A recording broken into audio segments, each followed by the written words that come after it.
Music has always been the main thing. The gift Mike Rouse can't live without. But teaching music is a more recent gig. So I received my AARP card and my Minnesota State teaching license all in the same week. So here we go, ready?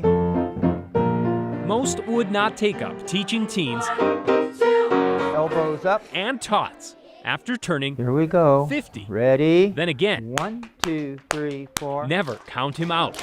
Just ask his students. Well, he's missing a cheek, so that makes it pretty easy to see. To see that not even cancer has his number. 1, 2, 3, 4. He definitely keeps us in the loop. It's like the whole thing is a movie reel, and we came in halfway through it. Mike has long known that movie's theme, My life has been a gift, of course. I, which leads to its conflict. at 17 years old, was given 5 years to live. When adenoid cystic carcinoma, a rare cancer, first appeared in Mike's cheek, he knew it would never leave. He also knew faith and love were with him too. We were just little kids. Billy and Mike met just a month before his diagnosis. And my graduation weekend was the weekend that they decided to take Mike's tumor. And Mike left me a letter that night.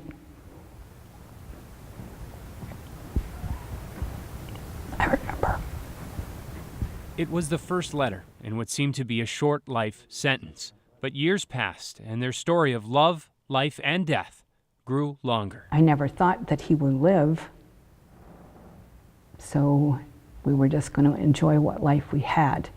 And everything after 5 years has just been a gift. And 40-plus years of gifts unwrapped the presents of 5 kids who delivered 11 grand gifts of their own. He's always been there to do all sorts of stuff. Caleb Rouse-Littler says his grandpa taught him how to live without hiding from cancer. It's not like it was ever anything new to any of us.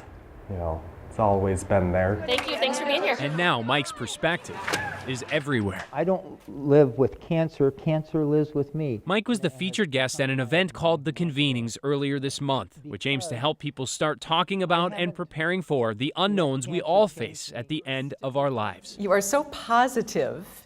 I mean, how do you teach this? Is it teachable? I can teach music a little bit, but I'm not sure I can teach attitudes. One thing Mike is sure of is who he can trust when his time eventually comes. My words to him were, if you ever get tired and you say, no more, I don't care what anybody else says.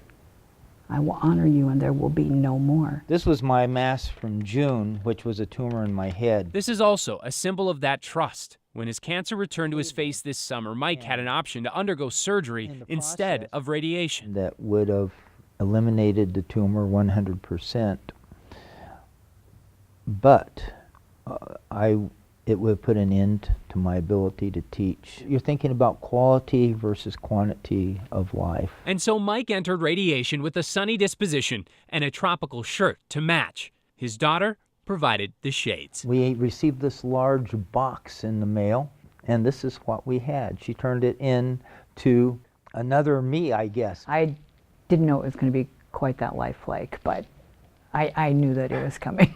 Mike got plenty of laughs when he showed his gift to his doctors, but he got even more when he showed it to a fellow patient and her husband. He says, "How long have you had cancer?"